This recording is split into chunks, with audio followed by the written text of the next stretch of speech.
Hello, চলে আসলাম আজকে আবারও একটি নতুন ব্লগ নিয়ে। মন মেজাজ ভালো নেই সেই ব্লগ। গুড মর্নিং, নমস্কার বন্ধুরা। এই যে সকাল সকাল বাবা ছেলে ঘুম করছে, আমি উঠে পড়েছি।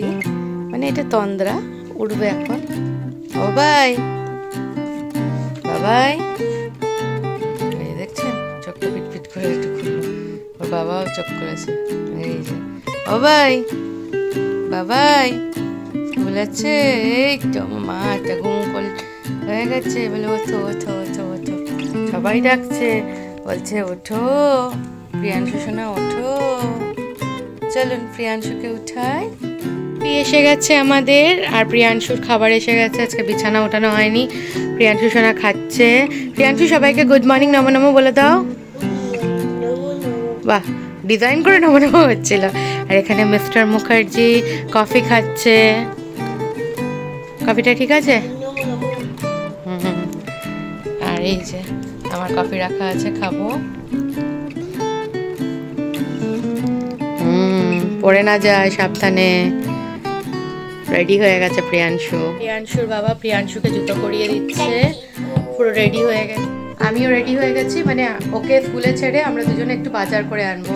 ঘরে তো সব বাড়ন্তি হয়ে গেছে, সবজি টবজি, বাজারটা করে আসবো। প্রিয়াংশু এখন ঠাকুর প্রণাম করে বেরিয়ে পড়বে। চলুন আমাদের বেরিয়ে পড়লাম বাইকে করে, তিনজন মিলে। বলো টাটা টাটা, স্কুলে ছেড়ে দিই তারপরে বাজার।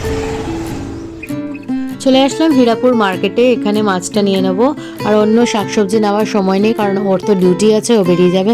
এই যে এখানে গাড়িটা স্ট্যান্ড করে নেওয়া হচ্ছে, হেলমেটগুলো হাতেই নিয়ে নিয়েছি, কারণ সেইবার যা হলো হেলমেটটা চুরি হওয়ার পরে মনে ভীষণ ভয় লেগে গেছে যে কখন কি বাবা চুরি আবার হয়ে যাবে। উঠকো একটা বিপদ না, বুঝতেই পারছেন যে একটার দিক থেকে সামলে না উঠতে উঠতে আরেক দিকে যদি এরকম হয়ে যায়। একটাই মানুষ, মানে সবসময় এটা বলি, একটা মানুষ, আমরা সবাই ওর উপরে ডিপেন্ডেন্ট হয়ে থাকি। যাই হোক, চলুন এই যে একটু শাক সবজি দেখিয়ে দিচ্ছি। হীরাপুর বাজারে ঢুকে গিয়ে শাক সবজি ফুল, মানে ঠাকুর পুজোর ফুল থেকে আরম্ভ করে সব কিছু। আর এত তরতাজা সবজি দেখলে না কি মন চায়, মনে হয় সবজি দেখি। আর এগুলো না পুজোর ফুল, এই যে প্লাস্টিকে করে রেখেছে, এইগুলো আপনারা বাগানে গাছ লাগাতে পারেন, সেই ফুল, নানা রকমের ফুল আছে। এখান থেকে সোজা চলে যাচ্ছে একেবারে মাছ বাজারে। এবারে ঢুকে পড়লাম, এই যে মাছ বাজারে ঢুকে পড়লাম। আমরা তো জানেনই যে মধুদার কাছ থেকে নিই, ওই যে মধুদার ওখানে যাচ্ছি। যেহেতু আজকের এই ভিডিওটা, তো আজকে না ভীষণ ফাঁকা ফাঁকা ছিল।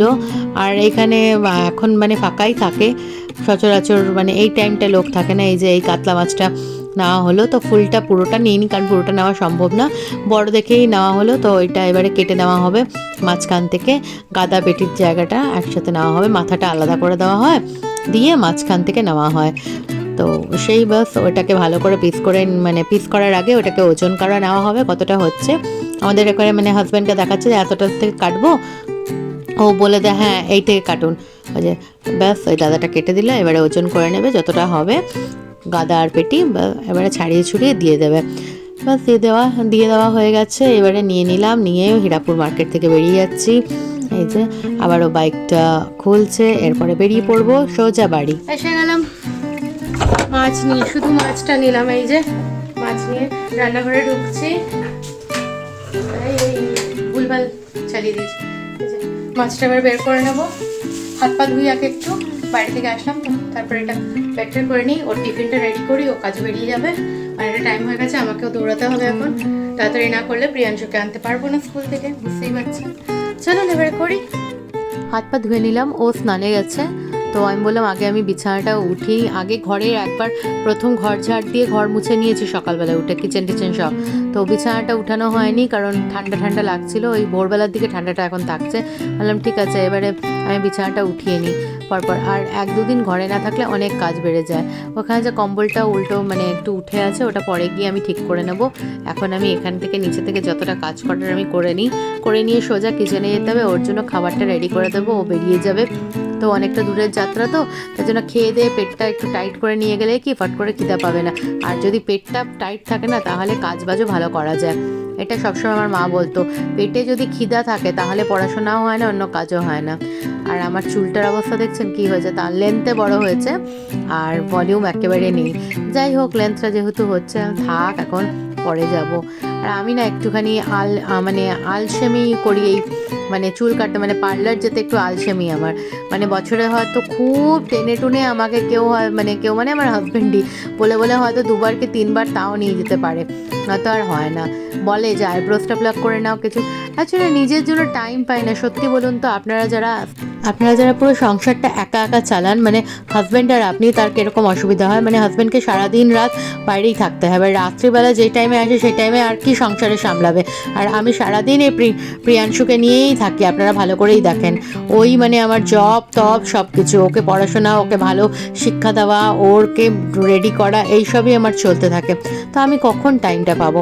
আমি আর টাইমটা পাই না। তাই জন্য আমার নিজের জন্য হয়ই না সময়। মা হয়ে গেলে না এই জিনিসটা বড়, মানে আমি বুঝি এই জিনিসটা, মানে নিজের জন্য টাইম পাওয়াটা খুব মুশকিল। ধুয়ে রেখে দিয়ে আসলাম, এবার কালকে তরকারিটা একটু গরম করে নিই। রুটি আছে, হাজব্যান্ড খেয়ে চলে যাবে, আমি মুড়ি দিয়ে খেয়ে নেবো। এবারে মাছটা নুন হলুদ মাখাবো। রাত্রে পনির আলু মটরশুঁটি দিয়ে একটু তরকারি বানিয়েছিলাম, ওটা একটু গরম করে নিচ্ছি। আমি এখানে তরকারিটা গরম করছি, আর ঘি দেওয়া রুটি দুটো দিয়ে দেবো, হাজব্যান্ড খেয়ে নেবে, আমি একটু মুড়ি মেখে খেয়ে নেবো। আর ইম্পর্টেন্ট জিনিস হচ্ছে, মন মেজাজটা ভালো লাগছে না, তাই কিছু ইচ্ছা করছে না। তাও হাজব্যান্ড বললো, দেখো বাচ্চা ছেলে, ওকে তো প্রোটিনযুক্ত খাবার দিতে হবে, ঘরে অ্যাকচুয়ালি মাছ মাংস ডিম কিছু নেই, শুধু আলু একটু পড়ে আছে, আর কোনো সবজিও নেই। তো বললো অ্যাটলিস্ট মাছটা থাকলে তাহলে কিছু একটা, মাছের ঝোল ভাত খেলে ও প্রোটিনযুক্ত খাবারটা তো খেতে পারলো। পনির কিছু নেই, ওই যে কালকের পনির ছিল, ওই পনির আর মটরশুঁটি আলু দিয়ে একটা তরকারি করে রেখেছিলাম মাখো মাখো, ওটা কাল রাত্রে আমরা খেয়েছি, এখন ওকে গরম করে দেবো। মানে যতটা দিন যাচ্ছে না ততটা একটা টেনশন বুকের ভেতরে বাবার জন্য হচ্ছে। জানি না আপনাদের বোঝাতে পারছে কিনা, কিন্তু সত্যি। আর শুধু ঠাকুরকে মানে এটাই ডাকছি, ঠাকুর তাড়াতাড়ি বাবাকে সুস্থ করে দাও। খুব কষ্ট পাচ্ছে বাবা, সত্যি বলছি খুব কষ্ট পাচ্ছে বাবা। ঠিক আছে, চলুন আমি এদিকটা করি, আপনারা সাথে থাকুন। আপনাদের ভালোবাসা, আপনাদের প্রেয়ার্সে অনেক অনেক ক্ষমতা, যেটার জন্য বাবা হসপিটাল থেকে বাড়ি আসতে পেরেছে। এবারে সব হোক ঠাকুরের উপর আশা। আপনারা প্লিজ একটু ব্লেসিংস দেবেন, একটু প্রেয়ার্সে রাখবেন বাবার জন্য, বাবার শরীর যাতে সুস্থ হয়ে যায়। হাজব্যান্ডের খাবার রেডি করে নিয়েছি, ঘি দেওয়া রুটি আর তার সাথে তরকারি, ধোঁয়া উঠছে দেখছেন, গরম গরম বলে। এখন ওকে দিয়ে দেবো, ও বেরিয়ে গেছে ওয়াশরুম থেকে। ভাতটা বসিয়ে দিলাম এখানে, আর হাজব্যান্ডকে এখন সি অফ করতে যাচ্ছি, চলুন আমার সাথে। ওইদিকে আছে, এদিকে কোথায়, ওনার ঠাকুর নাম করে বেরিয়ে গেছে। এই যে ওর ব্যাগ, খুঁজে পাচ্ছিলাম না তোমাকে। হ্যাঁ কি বলছো? সক্স আনছি।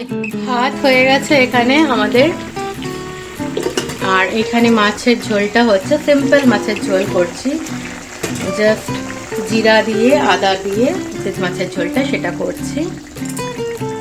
এই সিম্পল রান্না আজকে হয়েই গেল, আর একটু ঝোলটা টানাবো বাস, তারপরে প্রিয়াংশুকে নিতে যাব।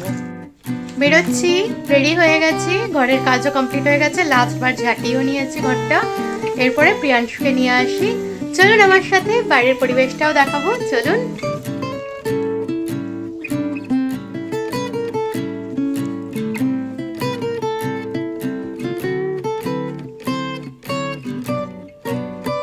বেরিয়ে পড়েছি, যাচ্ছি, নিয়ে আসি। আর আজকের ব্লগটা আমি এই পর্যন্তই এন্ড করছি, কারণ বারবার বাড়ির সবার ফোন আসছে বাবার শরীরটাকে নিয়ে। কালকে আবারও একটি নতুন ব্লগ নিয়ে চলে আসবো আপনাদের সবার সামনে। ভালো থাকবেন, সুস্থ থাকবেন, আর অসুস্থতার কথা না ভালো লাগে না আমার, সত্যি বলছি।